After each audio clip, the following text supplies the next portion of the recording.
Charles Maurras, com sua ação francesa, foi precursor do fascismo. Alguns dos livros de Maurras foram colocados pelo Santo Ofício no Index Librorum Prohibitorum, no pontificado do Papa São Pio X, em 1914, como Le Chemin du Paradis, Antinea, Les Amandes de Venise, Trois idées politiques, L'avenir de l'intelligence et la politique religieuse. No pontificado do Papa Pio XI, em 1926, foi feita uma nova proscrição desses livros de Maurras no Index Librorum Prohibitorum. Os livros de Gabriele D'Annunzio, que também foi precursor do fascismo, com sua regência italiana de Carnaro, também foram colocados pelo Santo Ofício no Index Librorum Prohibitorum entre 1911 a 1939.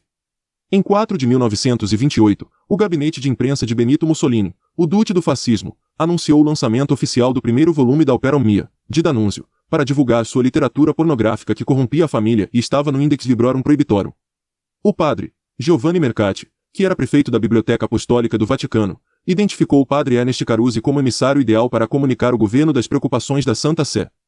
O padre Mercati confirmou pro cardeal, Rafael Meri Delval, que o ministro da Educação, Pietro Fedeli, ficou, abre aspas, extremamente embaraçado, fecha aspas, ao ouvir as queixas da Santa Sé sobre a possível publicação de uma edição nacional das obras de D'Annunzio com apoio de Mussolini.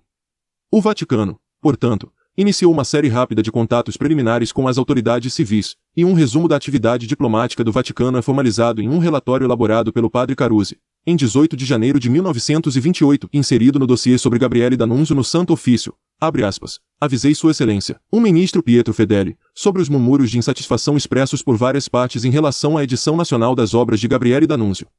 As graves falhas da moral católica, personificadas por sua obra, não justificam uma publicação cerimonial promovida pelo governo nacional. Além do mais, o governo promoveria sua distribuição imprimindo circulares repletas de elogios, assumindo assim uma responsabilidade ainda maior. Fecha aspas. O ministro da Educação, Fedeli, desaconselhou uma nova proscrição da obra de D'Annunzio no Index Librorum Prohibitorum, acrescentando que uma nova condenação da edição nacional de D'Annunzio também causaria uma impressão negativa no governo, e depois de lembrar Carusi, os, abre aspas, méritos, fecha aspas, do fascismo e seu, abre aspas, apoio, fecha aspas, ao catolicismo, ele encerrou sua argumentação com a declaração de que estava obedecendo a ordens de cima, afirmando que o alto custo da edição nacional limitaria sua circulação, mas Carusi objetou Fedeli, dizendo-lhe, abre aspas, mas o editor ainda pode encontrar uma maneira de torná-la uma edição popular. Fecha aspas. Em menos de uma semana, a questão estava oficialmente na pauta de discussão do Santo Ofício. As justificativas feitas por Pietro Fedeli não foram consideradas satisfatórias pelos mais altos funcionários do Vaticano, e medidas apropriadas deveriam ser tomadas, de acordo com os desejos pessoais do Papa. A seguinte citação é da ata da audiência da Filia Quarta, que aconteceu em 26 de janeiro de 1928, e contou com a presença de Pio XI e do assessor do Santo Ofício, abre aspas. O Santo Padre leu o relatório de Monsenhor Carusi. Não se mostrou satisfeito com as explicações e justificativas dadas pelo ministro, e expressou sua ideia de agir de alguma forma, acrescentando que esperaria para ouvir a opinião pessoal de Mussolini sobre o assunto, a quem contataria por meio de canais privados. Fecha aspas. Em 2 de fevereiro de 1928, durante a reunião da Filia Quinta, as coisas deram um passo mais à frente, abre aspas, o assessor apresentou ao Santo Padre a lista dos livros publicados por D'Annunzio desde 1911, e o Santo Padre solicitou uma cópia dos referidos livros porque se comprometeria pessoalmente a procurá-los, para que fossem examinados pelo Santo Ofício.